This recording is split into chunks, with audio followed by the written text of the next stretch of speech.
I'm Jaden, and I built a life-size BB-8 and figured out that BB-8 needs his friend Ray. So I'm building her staff now. So first you're going to need a few supplies. You're going to need a PVC pipe.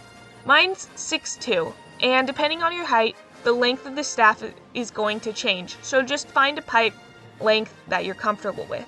You're also going to need glue, an X-Acto knife, a lot of foam sheets, wood filler, rope, clear PVC primer, recycled styrofoam, black paint, cloth, and lots of time.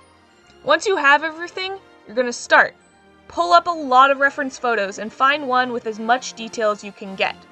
Then find the scale of the reference photo to the length of your PVC pipe. Here, the reference photo is about 3.5 times smaller than my PVC. Measuring all the important features in the picture, scale them up, and then mark them on the PVC. This creates a more accurate description of the staff and serves as a guide later on. Now for the really long, tedious part. Cut strips of foam for each feature and glue them onto the PVC, building up in layers till each feature is done. I used tacky glue for this part. Foam was really nice here because it was easy to cut, easy to bend, and easy to work with. It was also really lightweight.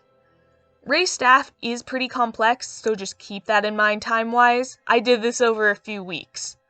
For the ridged parts, I glued on rope instead of foam. It was easier, and it makes for better grips. Now that you have that part out of the way, you can use a soldering iron and etch in different features that you couldn't do with the foam. Just make sure you don't have the temperature up too high. Then using wood filler, you can smooth over all the features that were built up, like this cone. You can do this using a wet brush or a wet finger. I know this is a really weird way of using wood filler and applying it, but it actually works pretty well. This creates a really smooth transition between pieces. Wood filler is also really nice because it can be sanded once it dries, so it's extra smooth. Now, for what I think is the coolest part of this project. We're going to make our own DIY plastic dip to coat the entire staff in.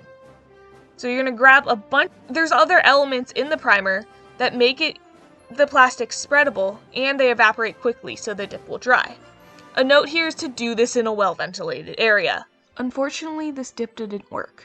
It initially worked, but was then not used for a few days and got all clumpy. So instead I did the finishing operations of painting and adding a glossy spray paint. Next, wrap the center with cloth. I used a heavy brown fabric and a light cotton one. Then, there you have it, your very own staff.